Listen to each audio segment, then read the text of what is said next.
I think my mother raised me to be a poet, bred into me a wild animal. And I have come to understand this city like a parent. Torrid, ugly, always there whether they are or not, some stinking umbilical cord wrapped around your neck, reeling you in, reeling you out. You'll enjoy a career as a poet, she said, with martyred mother's lips. Maybe I should pick up a drinking habit to increase the chances, stick my head in an oven a few times.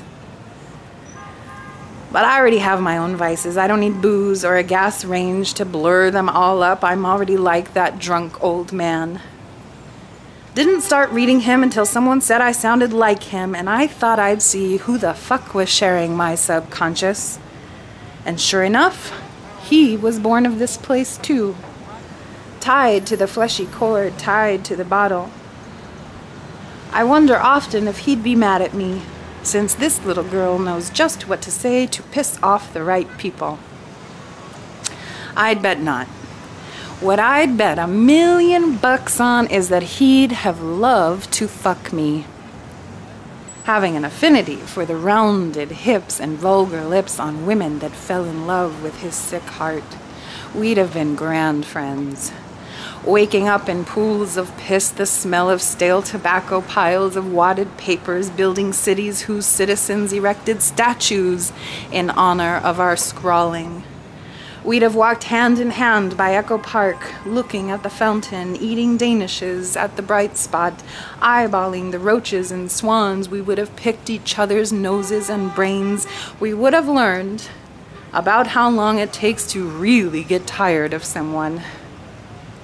We would go trespassing for sport onto the lawns of the deceased, singing to them, howling like rabid children, staring at each other for uncomfortable amounts of time. Wasting it in cafes, eating ham sandwiches.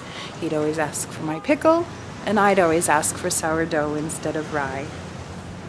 We'd take the bus downtown to 7th and Spring, make friends with the giant roaches, maybe start up a gang, go shooting into the night anyone that put up their dukes, and we'd never laugh too much, so as not to trick ourselves into elation. We would always know that the sun would come up soon, and it would be best to live the night wisely.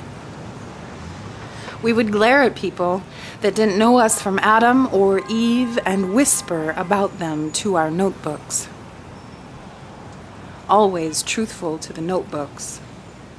On some nights we would watch the news or make love, be hot in tepid Angelino air, smoke 50 cigarettes apiece but never throw out the butts. You never know when you'll need them later.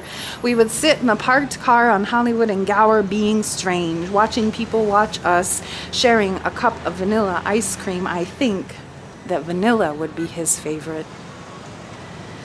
Yeah, we would cut the cord, me and that old man, fucking and fighting all the while, cursing the day we were born, cursing the parents, fleshy and figurative, cursing these words and days and sun and booze and loving every minute of it.